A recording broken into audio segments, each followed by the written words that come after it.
With the extra point, this is Erik McKinney, joined by Greg Katz. Greg, open-ended question right now. Who is USC's best offensive player? Drake London. He's a pro. He's an NFL potential first-round draft pick.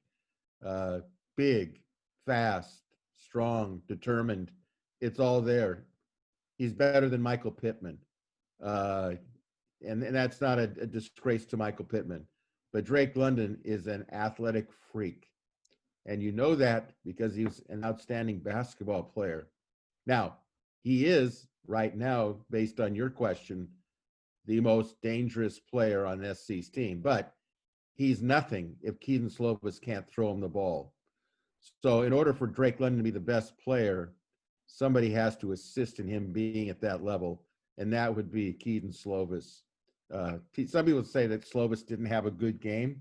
He's had better ones, okay? But, some of the mistakes that he made were he forced the ball into double coverage.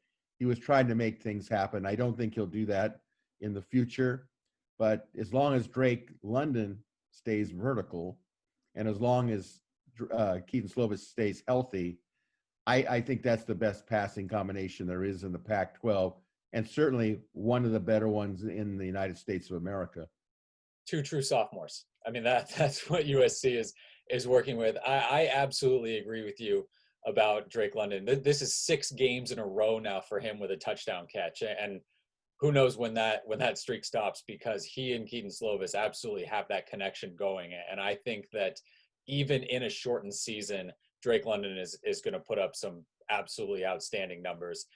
He would be my pick. Since you went with him, I'll go with Kedon Slovis. I think this guy, what we saw from him, again, there were some balls that came out of his hand against Arizona State with a little wobble, and it's sort of, what was that? Want to check in on what's going on with that. But boy, one of the things that opened my eyes, he had a play early in the game where he escapes around the right end, and it looks like a defender has him and is chasing him down. And all of a sudden, he kind of hits this gear running that I didn't know he had. And he escapes up the sideline and picks up a big third down with his legs. That's something we saw maybe a little bit last year, not to that extent where he can sort of buy time and move himself around in the pocket.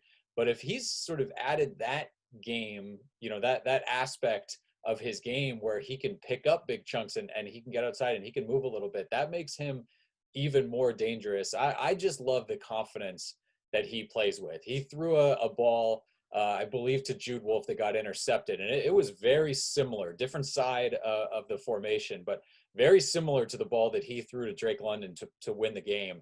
He goes back in there and he gives his guys a chance, and he fit that ball absolutely right where it needed to be.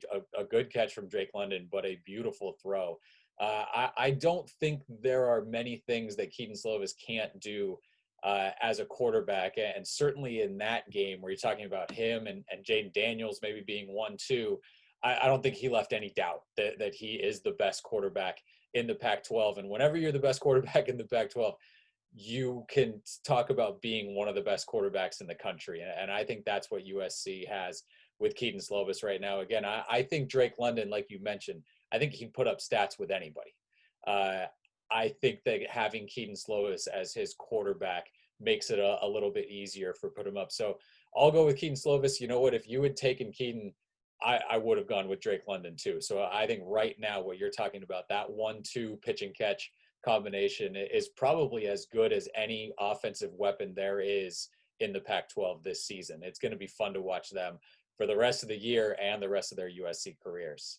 Well, one of the things I want to add up on your point, which was well taken with Kedon, is when you saw him run out of the pocket and he gets that first down, you know that he can move. Okay, he's not slow and he's smart.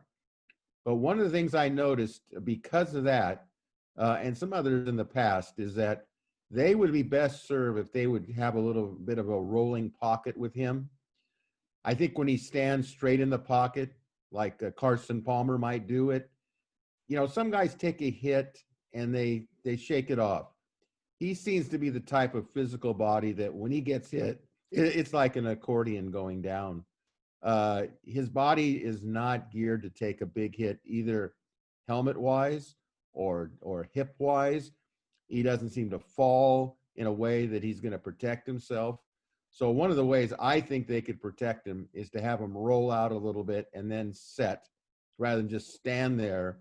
Because when you talk about the future, and I project about Oregon, and I think about some of those Oregon defensive linemen and blitzes coming at him, it's a little frightening based on what I've seen with this offensive line. So I think what you hit on was totally appropriate as far as Keaton goes and the importance of him. But you got to keep him healthy. You just got to keep him and put him out of harm's way as much as you can. Absolutely. That's a guy where, again, USC was able to win a game against Utah last year, but absolutely noticed his presence not being in there against Washington. And so you've got to have Keaton Slovis on the field for you as much as possible every game this season.